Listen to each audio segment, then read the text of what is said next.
Huh? I'm videoing this. Why? So I can look at it tonight and study. Okay. Please post it tonight. You know how long it takes for me to upload this whole thing? How long? About 2 hours. Oh, man. Wait, is that just how long the computer takes, or is that? Yeah, I mean, so Post it's a this whole one before process. the AP Chem one. Huh? AP Yeah, Chem doesn't I need the agree. video. I agree. Post this one. Post this one. Okay, all right, I'll do this. We're still gonna take it. Okay. All right, I'll do it. I'll have this. I'll get it out as fast as I can. Okay. Study guide? Thank you. There's some stuff we're gonna work Oh, there's through. a review. Okay. So let's talk. So fundamentally, a lot of this comes down to question number 1.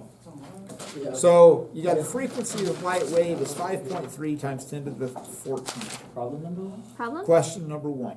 Question. Question number 1. Question number 1. Okay? Hurts. Now, if you look at the electromagnetic spectrum, one end to the other, longest one is going to be like radio waves, and the shortest ones are going to be like typically like X-rays. Okay? So, on the problem, on the test tomorrow, you are going to have a question involving radio waves. Okay? Radio waves, everybody has this perception that radio waves are sound waves, and they travel at the speed of sound. No, radio waves are just like any other form of electromagnetic radiation. So tomorrow, when you have the problem involving radio waves, it's not, you do hear it as sound, but it's because those little photons that are being emitted are making the electrons in your antenna vibrate, and then that gets transmitted and changed into sound. Okay, so tomorrow, it's going to be on the front page. You're going to have a problem involving radio waves. Radio waves travel at the speed of light. Okay? Yeah. Just telling you. So here you have exceptionally long wavelengths. Here you have exceptionally short wavelengths. So radio waves, because they have really long wavelengths, what do you know about their frequency? Very small. Really small. So radio waves have very small frequencies, but they have huge wavelengths. Okay? Now, because of the fact that they have such long wavelengths, that's why there's a whole branch of astronomy called radio astronomy. And what we do is we build big, massive radio receiving antennas, and they have to be really big because of the fact that they're focusing really long wavelengths. So there's a whole realm of astronomy that exists only in radio waves. Now, radio waves, because they have a long wavelength, are able to penetrate through our atmosphere. So we don't have to have satellite-based antennas to pick up radio waves. Because they have such long wavelength, they come through our atmosphere, they're not disturbed, so we can use those. Now, if you look at the James Webb Telescope, that was just launched. It's really cool, okay? It's actually parked in one of the Lagrange points, okay? But it's looking at infrared. So because it's looking at infrared, that's why we had to launch it into outer space, because of the fact that the infrared spectrum could not penetrate through our Earth's atmosphere.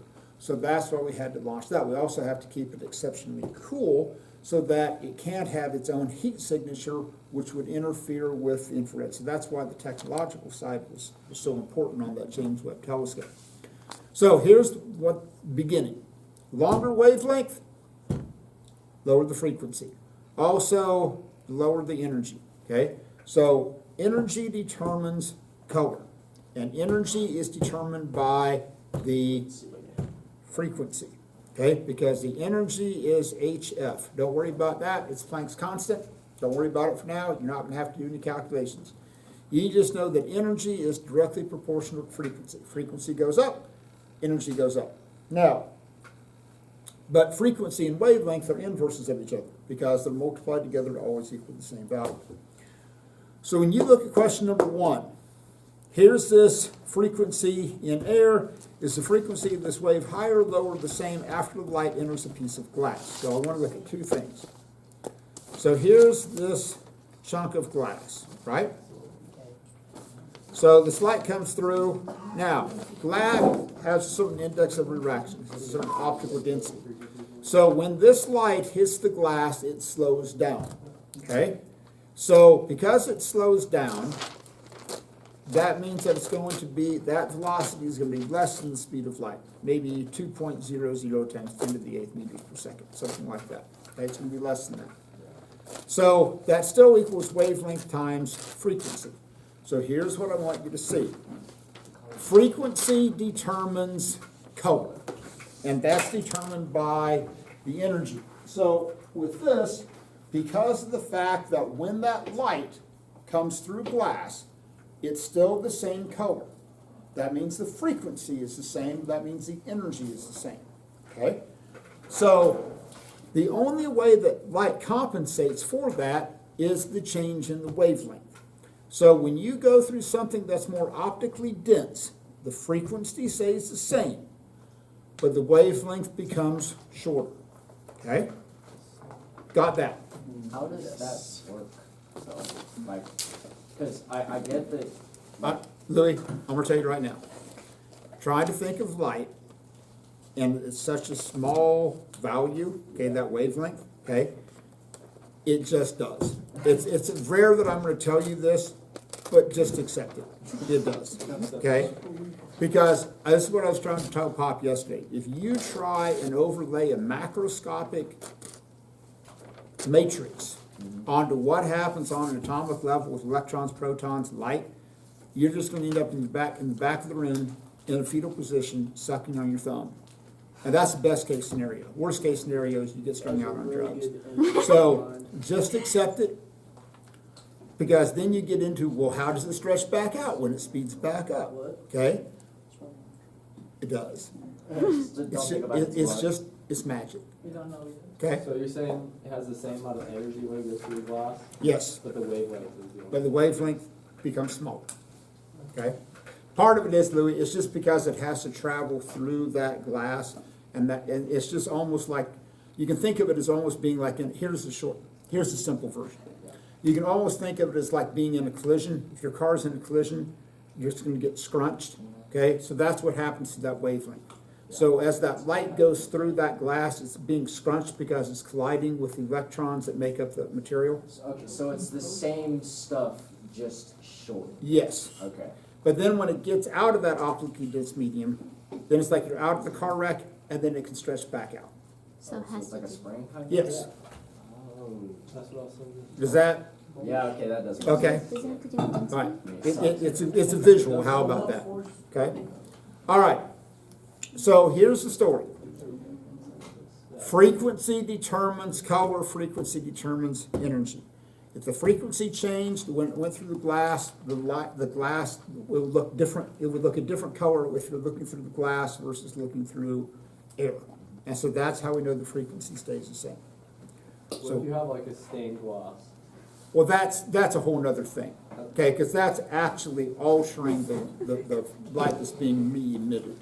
We're just talking like clear glass. Does that work like it alters like the frequency, or does that work how it blocks? That affects. It's almost like reflected light. You're altering the light that's actually coming through the other side. Okay. Oh.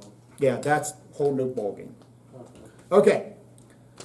So when you get to question number 2, then rank and order the following according to their speeds from lowest to fastest. Okay. So on that one, again, you've got to look at that. You've got to look at those indexes of refraction. Now, pay attention. You want this ranked from slowest to fastest. So what's going to have the slowest one? The one with the highest index of refraction, or the one with the smallest index of refraction? Highest. Highest. So when you do this is what I would prefer, because the higher the index of refraction, the more it slows down. Oh. Okay? Yeah, that's what I was saying. Okay.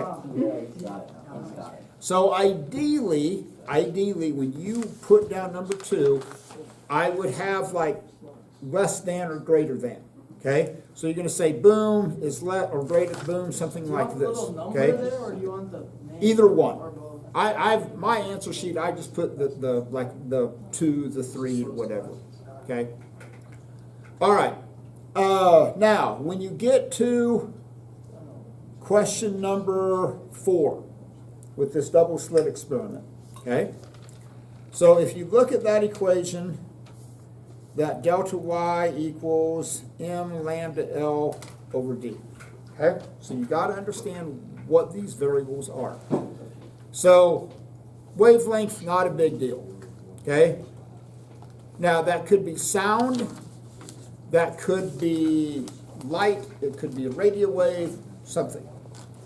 So L is the distance from the source to what's ever receiving that. And I'll show you this in just a second when we go in the back. D is the distance either between, like I showed you yesterday. Here was the sheet of aluminum foil. That's the distance between the slots. And delta Y is the difference between the fringes. So come to the back and I'll show you kind of a working example of what this looks like so you have an idea. Come back. Skunks.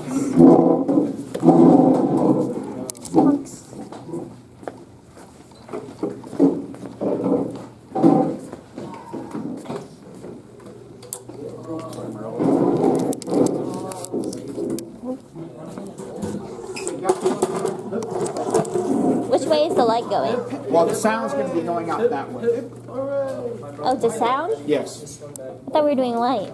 but it's the same idea. Oh. Okay, so what we've got here, this is just basically a sound generator. So I turn this on, that's generating sound, okay? So these are like point sources. So if you visualize this, and it takes a little bit of imagination. So these two speakers here are the same idea of what I did yesterday when I cut those two slits in that foil. So if you look at this equation, the distance between these two would be that value of lower D. That's the distance between the point sources. So if this was a piece of paper and I had a light shining back there, this would be how far apart those are. Sam. That's from the middle of the sources, right? Like from the No, it's the boom from here to here. This is this distance from here to here. Wait, which one is that one again? Is that D? That's a like, little. is it from the center of the slit or like from the end of the slit? Oh, it's generally from the center. I thought you were talking about like the center. One of the questions talks about like making. We'll get into that later. Okay, it's the center to center distance. Okay, because it's going to be emanating from that. Okay, so this distance is going to be little d. So what you're going to do is that you're going to come back here and you're going to walk. So the distance L is going to be the distance from those speakers to where you're at. Okay? So you're going to walk across like this. So this is going to be L. This wavelength is going to be coming from that sound. Okay? And so what you can, and some people, it's weird, can hear this better than others. So if you stand here, this is going to be like a central maximum. Okay? This is going to be dead middle. This is when you're going to have the most constructive interference. So what you should be able to do, and some people hear this better than others, as you walk slowly across, what you should hear is that you should hear the sound fade a little bit. It's not going to go to zero. It's not going to completely cancel it out because you still have this background noise. Okay? But what you should be able to do is stand here and hear that central maximum. It should be your loudest point. And then as you walk, you should hear it go a little bit more quiet. And then you're going to get to another point where you get another batch of constructive interference. So that's going to be that delta Y. So that distance from this central maximum here to the next one that you hear is that value of Y. Okay? And if you go further, it's going to be a lot less intense. It's harder to hear. You can generally hear the central maximum. Even if you just move a little bit, you should be able to hear that variance moving from that central maximum. Then it's going to decrease, and then on each side, then you're going to hear a louder sound. Okay? So I'm going to turn that on. Like I said, you should at least be able to hear that louder central maximum. So, and again, some people hear it, some people don't. Part of it is, hey, how good an ear do you have for music? And then when you move over here, it's going to get louder again, and then it's going to fade out again. Okay, so I'm going to do that. So just kind of walk along, and you should be able to hear that difference. Wow, should we?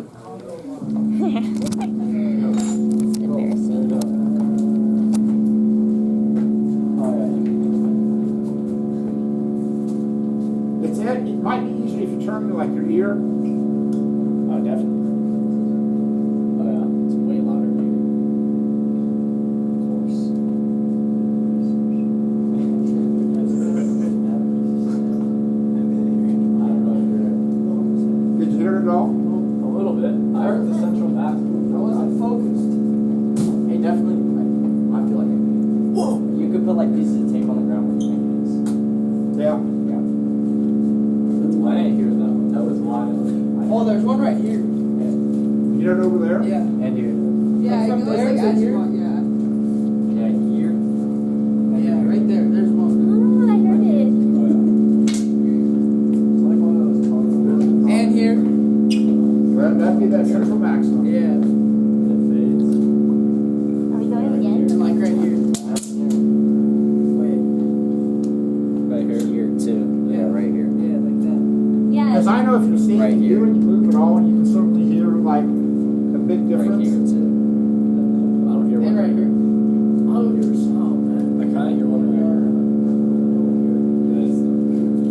I feel like Can you hear it?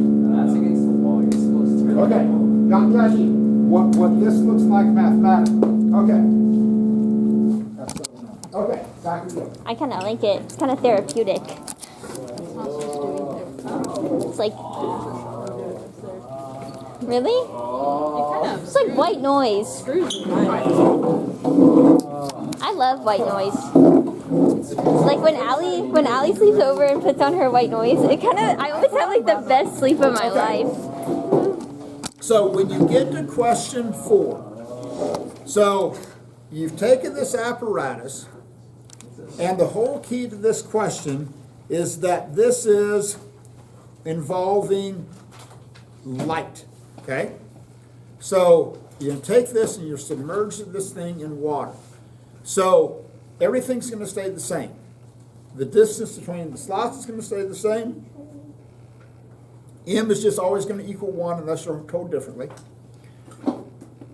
L is going to be the same. Yes. The only variable is going to be that wavelength. So when you immerse that into water, what's going to happen to that wavelength? It's gonna go down. It's going to decrease. So then what's that going to do to the distance? It's gonna go down. It's going to become closer together. Okay?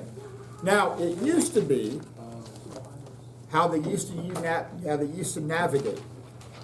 Along the coast, if you were to ship out at sea, obviously you couldn't see the coast. Like, how do you know where you are? So one of the things they used to do was almost a similar idea. What they would have is they would have radio towers that would broadcast a certain frequency, okay? And so what would happen is that if you were, here's the coast, so imagine that you're looking down on top, okay? And here you are in this boat. And if you knew where you were, okay, and if you could say, okay, you would tune to a particular frequency, it would just be like you guys were back there. And if you could listen and you could hear a certain maximum, okay, just like you guys did, oh, here's the central maximum. So you would hear that radio signal get louder. Oh, okay, right, there's the central maximum. Then what they would do is they would travel along, and then they would hear another maximum, okay? Just like Vitor says, oh, I've got one over here, okay? So you would know, you would hear another maximum. Now, if you knew how fast you were going, like let's say, hey, I know that I'm moving 10 miles per hour. And if you know how long it was in between those maximums, then you could in effect calculate why. Oh, I would know how far I am in between my central maximums. Oh, okay, got that. I would know that number. They would know how far apart the radio towers were. So they would know D. Just like back there. Oh, we had a couple of speakers. You would know that distance of D. They would know the wavelength that is being broadcast at, so they would know that wavelength. So the only thing they wouldn't know is, I've got it all stood up, what they wouldn't know is L. So if they could solve that for L, then they would have an idea of how far off the coast they were. So if they could keep track of how long it took in between the maximums, they could figure out that distance. They knew the wavelength. It wasn't an exact science, but at least they could have an idea of how far offshore they were. So that's how it used to play out before the days of GPS and navigation system. Like, oh, it's the same idea. You do the same thing with an airplane or anything. You could say, okay, well, I'm traveling. At least I would have an idea of Now, there's a lot of uncertainty in it because you're assuming that you know how fast you're going, because then if you knew the distance between them, if you knew how fast, you'd have to know a pretty good idea of how fast you were going, so that then you would know the distance between those central maximums. Okay. Now, problem 12. Problem 12 is the easiest assignment on the entire, or the easiest question on the entire assignment. Okay? Don't make it difficult. So, visualize what's happening. Number one, you've got a double slit experiment. So this is why I showed you that video yesterday. So here's this wave front coming through, right? And you're going to get this constructive interference. You're going to get a relative maximum, that bright spot right there in the middle, dark spot, bright, bright, bright, bright, and that's going to fade out, okay? Now, so if it's a double slit experiment, you're going to have a central maximum. So here's the whole point, is that if you're going to go over here, this thing is going to travel with a certain wavelength. And this is going to travel with a certain wavelength, okay?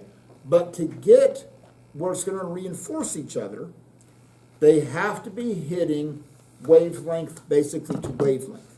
So when you get to question number 12, they give you a whole bunch of information that you don't need, okay?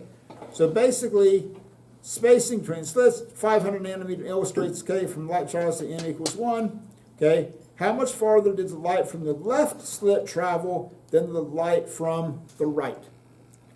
It has to be a multiple of the wavelength. So what's the simplest multiple of the wavelength? 1. 1 times 550 gets you 550. So that's the answer. I'm confused still. Okay. Like, what do you mean multiple? Like, why does it have to be a multiple? Because that's the only way it's going to reinforce itself. So it could be double the wavelength It and could still be double. reinforce? So if m equals 2, then it would be twice that, which would be like 1100. Okay. If it was 3, it'd be It doesn't 3 matter times that... But, like, aren't they... Isn't one of them... It says one of them's traveling farther than the other. I know, because, so, let me kind of clean this up. So here's your barrier, right? So you have this. Here's the wall that it's being projected onto. Okay? So one of them is going to travel like this.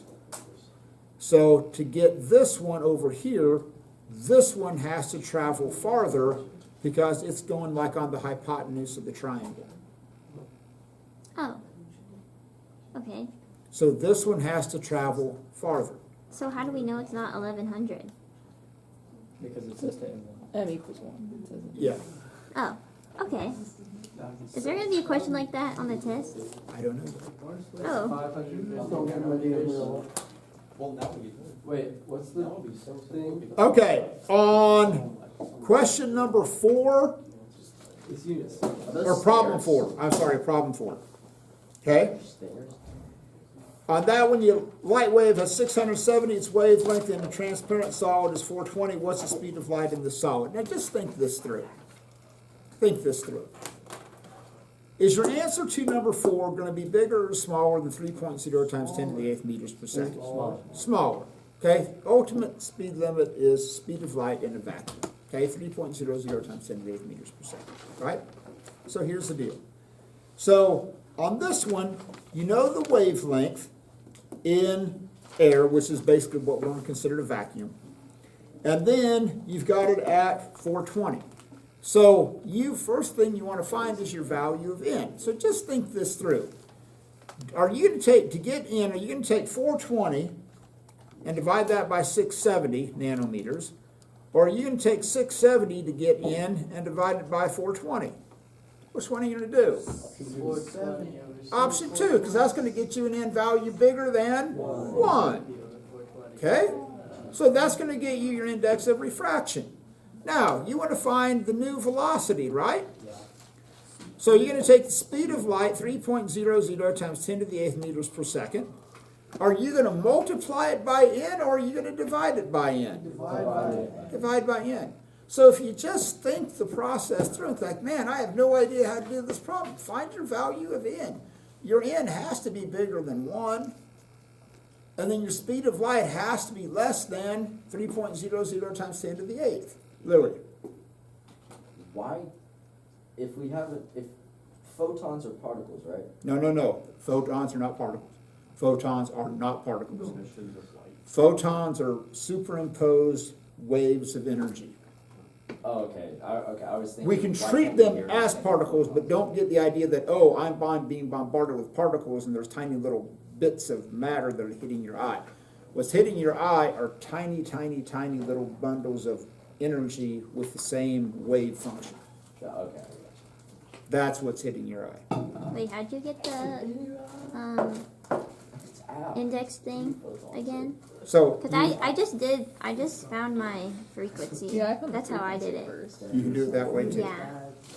Well, we need, but like, what if we don't know? Will we have all the index things on the test? Yes, I will give you any index of refraction. Okay. So the other option is that since you know what that wavelength is in air, you could go C equals lambda nu. Okay? You could do that because you know what the wavelength is. Now, you have to be careful. What units is that wavelength in? Nanometers. Okay, you have to convert that into meters, then you could find the frequency that way. So the frequency is going to stay the same, right? Frequency is going to stay the same. Then you could find the new speed, and then divide that. You could do it that way too. Whatever works for you. Okay, you do the same math, you just kind of change the sequence. This is actually a little bit easier because then you don't have to find the frequency by itself. But if that works for you, go with it. Go with it. So your answer to number 4 should be something times 10 to the 8th. When you get to number 10, what will the fringe?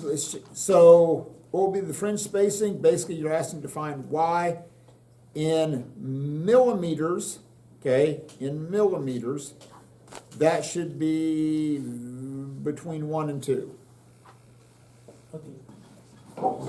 Does it need to be in millimeters? You can put it in meters, I don't care. Just make sure I know what it is. Okay. I put like What it everything in is. meters. Anyway, any questions on that? Sam, Ruler 51. Problem 1. problem 1? Yeah, is that a bad question to ask? No. Okay. So here's your glass, right? Yeah. Fundamentally, you're going to use the idea that velocity is distance divided by time, right? Oh. I used. Okay. I might be a lot. Okay. Now, I did. or you can use the idea that time equals distance divided by velocity. Okay. So you have your distance, but the trick is you have to find the velocity. Yeah. So go to glass, okay? Find the index of refraction, which is like 1.5.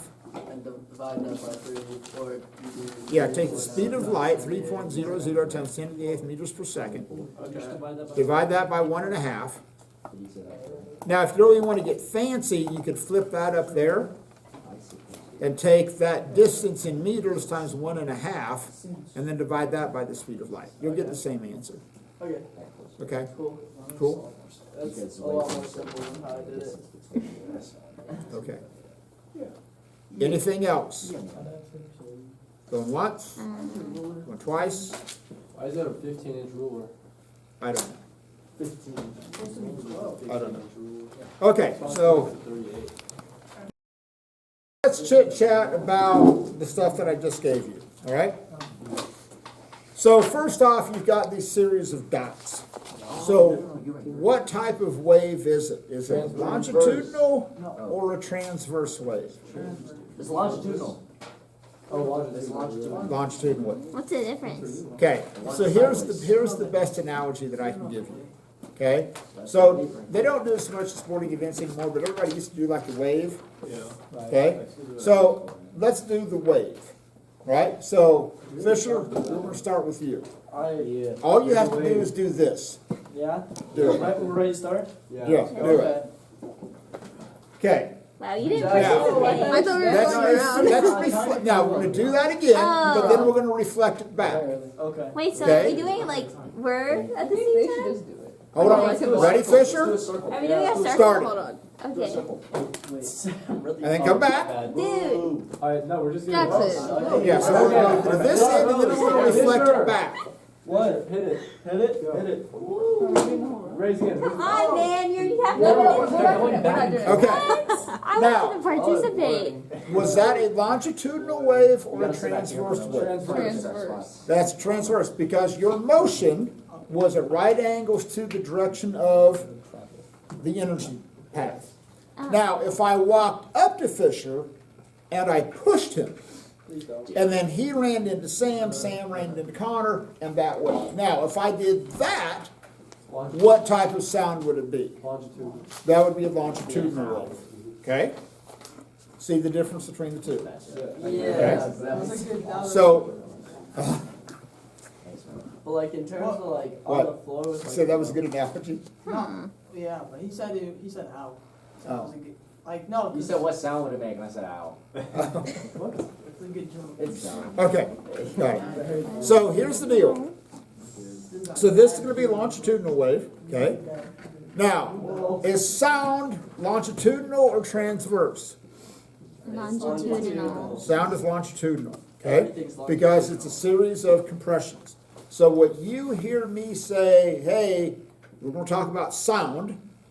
My vocal cords are vibrating. That's pushing out a series of compression waves and rarefactions. Hits your eardrums. Your eardrums vibrate. Sends that signal to your auditory nerve. Your auditory nerve goes to your brain. Your brain says, well, Burkamp is talking about sound versus talking about light. Okay? So what you see me is the fact that light is being emitted. It's bouncing off me. Those photons are hitting your eyeballs. It's going through your eyeballs. We'll get into lenses later. That transmits through your optic nerve to your brain. Your brain says, well, Burkamp's wearing a white shirt today. Okay? That's the short version. Light, transverse, sound, longitude. So what you have where it has like that double set of question marks, okay? What is that representing? Wavelength. That's the wavelength, okay? That's all we.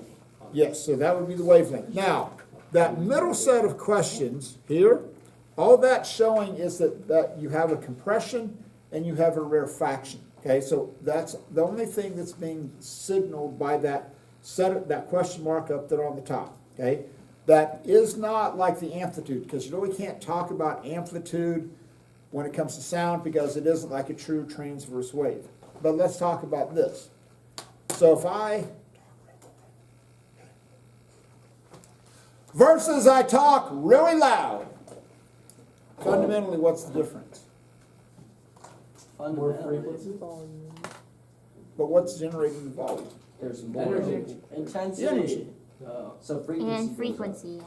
yeah. No, no, no, no, no, no, no, no, no, no, no, no, no, no, no. Speed of sound is That's a light, constant. right? That's light. That's purple sound. Speed of sound. Speed of what? Louis, chill. Okay. That's white noise. Speed of sound is constant, 343 meters per second, right? I can talk low, talk high. What is changing? What changes when I talk high versus low? Frequency. Frequency. Pitch, frequency, right? So when I talk high, right? This is why I don't teach music lessons. If you ever hear that Burkamp is giving voice lessons, don't take them. Okay? Yeah, I'm going to stop. Take down the banner. Yeah, no one's ever going to come play. That was one and done. Okay, so I can explain the physics of it, just can't sing it. So when you hear a high-pitched voice, that's a very high frequency, so what's happening to the wavelength? Decreasing. Lower. Decreasing, right? Talking low, look what happens to the wavelength. So the fundamental difference in sound intensity, right, really quiet, versus really loud, okay, is how much energy is carried in that wave. How much that compression and refraction took place. Now, if I'm like this and talk really loud, and you're right up close to me, versus you're back there in the corner of the room, what's going to be the difference? Intensity? Yeah, the intensity. So as that wave spreads out, what's going to happen to the intensity? So decrease. Is it going to decrease as a linear function or a quadratic function? It's a quadratic function. Why, Tracy? Because there's a square on the bottom there somewhere. Yeah, somewhere there's a square. Okay? So if you look at intensity 2 versus intensity 1, R1 squared over R2 squared, right? So this would be the intensity of my voice. So if it's a plane wave like the sun emitting light, okay, remember that's going to, and I will give you this equation, don't memorize it, I will give you this, okay? So that's 4 pi r squared. Now this is why what Gracie said was right. So because of the fact that basically if you were to compare this intensity as it goes out, it's R1 squared over R2 squared. So because of the fact that, let's say, Gracie was initially 1 meter away from me, versus Gracie goes to the back of the room, and Gracie is 10 meters away from me. So if she's 10 meters away from me, will the intensity be 1/10 as much or 1/100th as much? 1/100th because of the fact that it is r squared. Okay, so small changes in distance make a huge difference in terms of your intensity. So if you double the distance, the intensity is going to Increase. if you double the distance, It's gonna decrease. it's going to decrease by a factor of 4. So at some point, I'm guessing, being used, you're going to want to go, well, let's go to a concert. Okay, cool, nice. And you have some people that haven't studied physics and go, oh, let's go stand right up by the speakers, okay, that are bigger than a car, okay? No, don't. Because once you damage your hearing, you can't get it back, okay? Just remember, there's an inverse relationship between intensity and distance. The farther back you are, the less intense that's going to be. Okay, so you've got this graph. So what type of graph is this? That's going to be transverse wave. Wait, Okay. so what was the top question mark called again? All that's showing, that top question is just, that's going to be a rarefaction where the particles are apart. If it had been on that other side, that would just be a compression. So all you could measure there is the distance between the particles. All that's showing is just that, do you understand that sound is composed of a compression and a rarefaction? Oh, no. That's all you have to know. Alright, so it's Okay, so give that question a try. Let me see what you get. Here's one number 28, right? Yeah, number 28.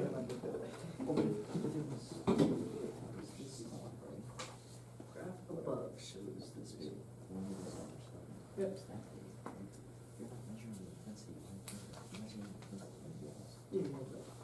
Same as this.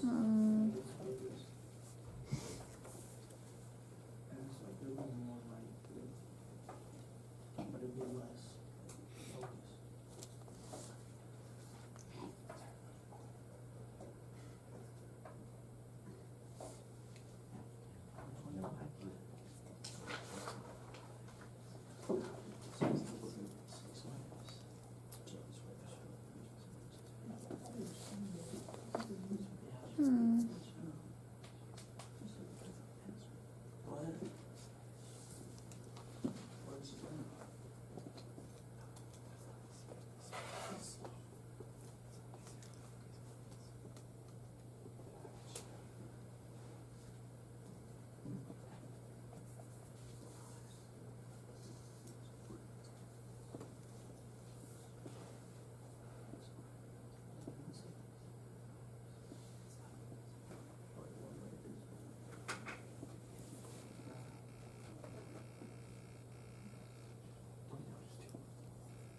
See the difference between the two. Now, let's start with the basics of this.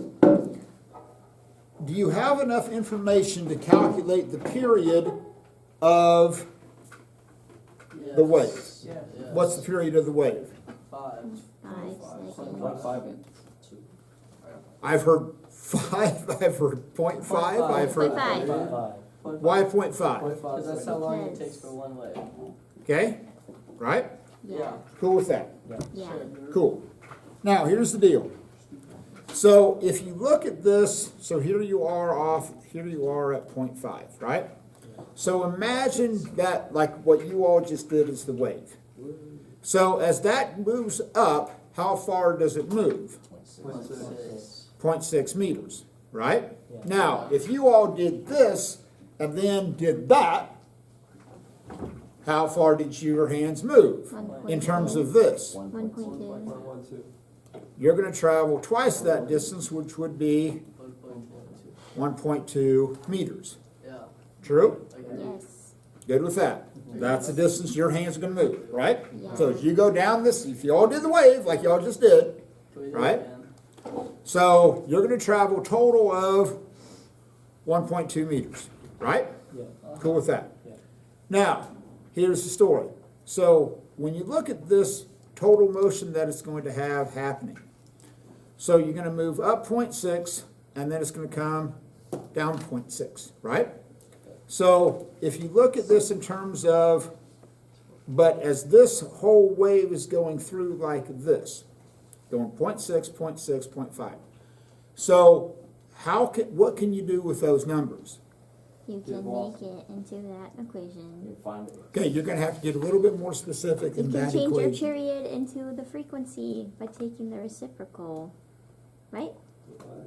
No, 1 You can find the Yes. acceleration. The inverse. Yeah. No. The No. inverse of the period is frequency. Hold on. Hey, my throat's killing me. Hold on. that's in something else. Am I wrong? No. That's in. What did you say? What did you guys get? Did you get B?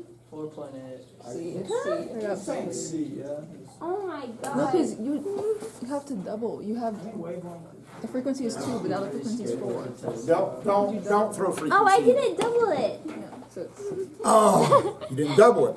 Okay. No, but you have to change it to frequency, don't you? Yeah. Yeah, that's what I said. That's what I was saying, you know? How do you guys get the initial Okay. Because 0.5 is actually 2 over 1 over seconds. 2 hertz, right? Yeah. Am I wrong? I don't know what you said. No, the period is 0.5, but Yes. the inverse of the period is frequency. So That it's is 2. true. I'll You can give you just that. change it, right? I'll give Or you can that. you not? Hold on. You can, but you just don't need to. Oh, Uh-oh. Okay? Well, there's 2. You just don't need to. Now, here's what you want to look at. Is that as this wave is traveling up and down, you have this 0.6 is going to be like your amplitude, right? So it's representing this is going up 0.6 and then it's going to come down 0.6. So, but this is, when you look at this motion, basically here's how you want to think about this. Is that it's showing one side of it, but as this thing is actually going to vibrate back and forth like this, okay? Because this is going to be almost like a standing wave. So since this is going to be like a standing wave, imagine that this whole thing here, like you said, is going to travel 1.2 meters. But so this is going to travel 1.2 meters as this part of it right there. But then that portion is going to be half the period because this is going to be like a standing wave. So if you look at, let me redraw this so that isn't nearly as screwed up. So this is 0.25 right here, okay? So since this is going to be a standing wave, this thing is going to be going back and forth like this, okay? So remember that big wave that we would do with pop, where I would establish that standing wave, and this thing is actually going back and forth like this in a period of 0.25 seconds, okay? So when you look at that displacement, because that visual, okay, imagine that you have a standing wave. So that is in effect going back and forth like this. This point is oscillating back and forth like this. So each segment of that is traveling that 1.2 meters. But that's going to take that period of 0.25 seconds because of the fact that it's a standing wave. So if you take the 1.2 meters and divide that by the 0.25 seconds, you get 4.8 meters per second. So that's going to be the velocity in this portion right there, because that's what's going, imagine that going back and forth like this, okay? So that's going to be the 4.8 meters per second for that segment. Now, if you look, what's going to change, if the frequency of the wave is doubled, if we double the frequency, what's going to happen to the speed? It's going to double. So what's going to happen to, instead of 4.8, you're going to have 9.6. 9.6. So the answer is I'm confused. D. Okay, Why now, I just found the slope, the approximate slope. okay. But All right, now, try this 2011 question number 3 where it has the microwave source on that. Which one? The 2011 question number 3. What? On the last one we just did, could we count all the segments until it got to 1 second and then double that? What do you mean by counting the segments? Like it goes up 0.6, down 0.6, down 0.6, up 0.6. up You could do 0.6 that, yeah. Until it gets to 1 second and then double it. That's what I did. You can do That's that what I too. would do. If that works for you. You Because can I don't do know that. why you brought period into it. Well, I just, so Yeah, that, That's like. We didn't even need that? okay, well, Why? but I'm just saying, if I gave you that graph, that's something I could ask you, hey, So what's we the should look period at of the. it? So we should look at pi. I mean, the Will you fourth, ask us? 1/4 of the period. No, but I'm just saying, if you have a simple graph like that, 1/4. if I ask you to, what's the period of the wave, that's gonna be the easiest question I'm ever gonna ask you on the test. Yeah. Okay, so take that as a gift. Okay. Like, That's what I'm telling you. Just, I want everybody to be able to look at that graph and But you don't recognize, have to do oh, the period. this is the You're period. just doing like the same thing, but you just took a segment out Exactly. instead of. Yeah. Okay, that makes sense. Anyway, so try that 2011 where it has that microwave source. So shut off that camera, so I don't have to spend as much time up.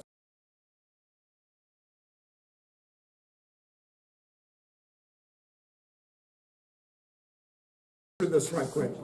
So what'd you get for A? 1.25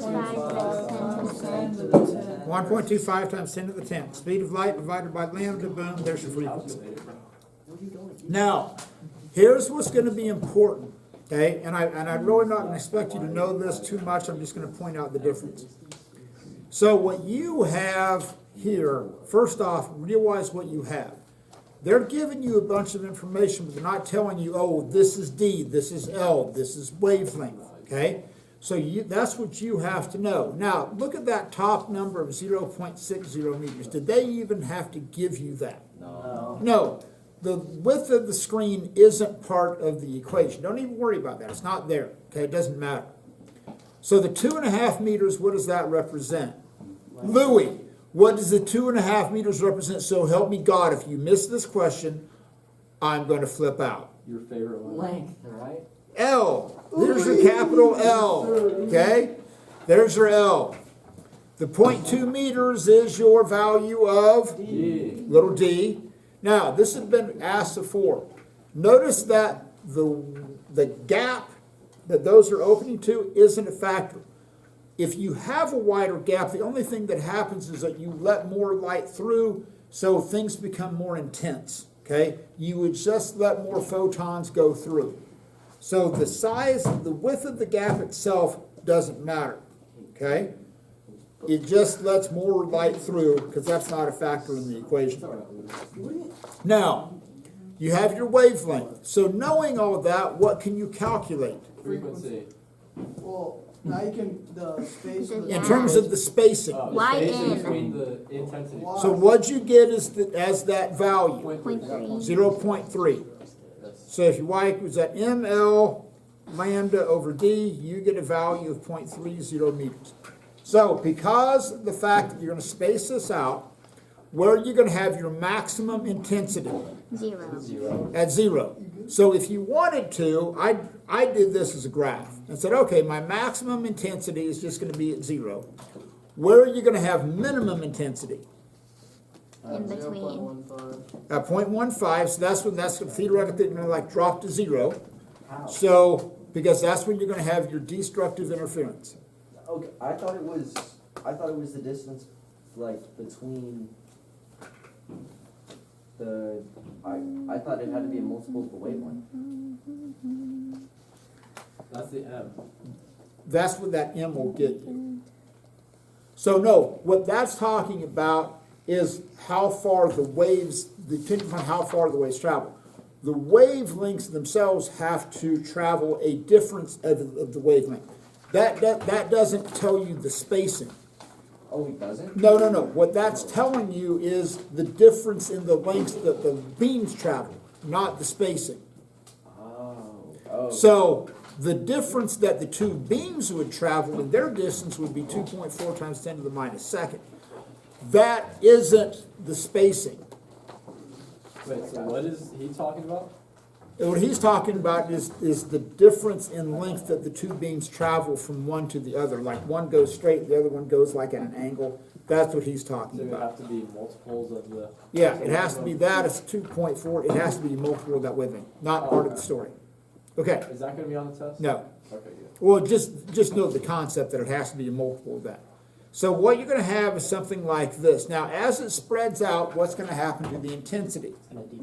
That's the main thing, is that do you realize that the brightest is going to be, some people like shade this, they'll put a big line there, and then they'll have like a smaller one there if you want to do that. Now, here's what's important. What this equation tells you on a double slit experiment is the difference, is the distance to the relative maximum. That's when you're going to have your constructive interference. So this equation shows you that. That's what you should realize. Now, so what do you then have as your answers for C? 132. Fantastic. Now it says justify your ranking. So number one, all you have to say is, hey, if that's that central maximum, that's where you're going to have the most intense light. Just something like that. 2 is still going to be, you can say that's where you have constructive interference. That's still a maximum. It's just not as bright because of the fact that it's more spread out. And then on 3, that's a minimum because that's where you're going to have like destructive interference. So ideally when you answer that, you talk about constructive interference and destructive interference. Okay, now when you get to D, we're going to decrease the wavelength by a factor of 3. So what's that going to do to the spacings? Closer together. Going to be closer together. So on D, then it's basically going to be something more like this. Okay? So instead of having 0.3, it's going to be at, going to be a third of that, otherwise known as 0.1. So that's going to be at 0.1 instead of at 0.3. Now, when you get to E, okay, I'm just going to point this out. When you get to E, here's what's different. On E, when you have a single slit experiment, it's the exact same equation, okay, in terms of what you're going to calculate. But if it's a single slit experiment, then that value, in this case, which is going to be 0.1, is the distance from the center to the first minimum. So if this is on a single slit experiment, it's going to start here, then over here at 0.1, that's when that's going to go to 0. So it's the exact same equation, but if it's a single slit, it tells you the distance to the first minimum. If it's a double slit experiment, it tells you the distance to the next maximum. Okay? So that's going to be the difference. Don't get too hung up on that on the test. That's just kind of general information knowledge. Sam? I thought with single slit there was just one, what are those called? Fringes? One fringe. No. If it's a single slit, so what happens is that as that wave front still comes out from just one, it's tough to draw. Okay? Even if it just has one, it's still going to come out like this. Okay? So you're still gonna have that central maximum, Oh, yeah. but then you're also gonna have a point over here where that energy is still going to hit just right, and so it's not as pronounced. But with the two slits, it's. Yes. Wait. Vitor, So you said if you increase the size of the slits, that would, make it more intense? Yes. Wouldn't that be increasing area, and areas on the bottom? what are you getting area on the bottom? Like, if you were saying you're increasing the size of the slit, like, wouldn't that allow more area for the light to shine on?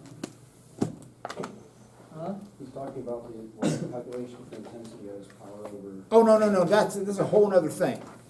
Don't cross those two ideas together. Why are those two different things? Well, here's, in terms of what he's saying in terms of like 4 pi r squared. Because he explained it to me, because I had an increase originally, and he explained it That's, to me. that's and a it made question on sense. the, that's a question in the textbook. I know, so look at this situation. So here's a double slit, let's say that's separated by 0.2 meters, okay? Then you have the exact same thing, and on average, that's still separated by 0.20 meters. So the point being is that as long as you're not going over the top, as long as those centers are still 0.2 meters, if you look at that y equals m lambda L over d, that d is from the centers of those slots. So you can't plug in the width of those openings if you try. So the only thing that's going to happen is that you're going to let more light through onto that screen, so it's just going to be more intense because of the fact that you're letting more photons go through there, or you're letting more of the sound wave go through. I will email you the scanned solutions to these other ones, okay? So you have those.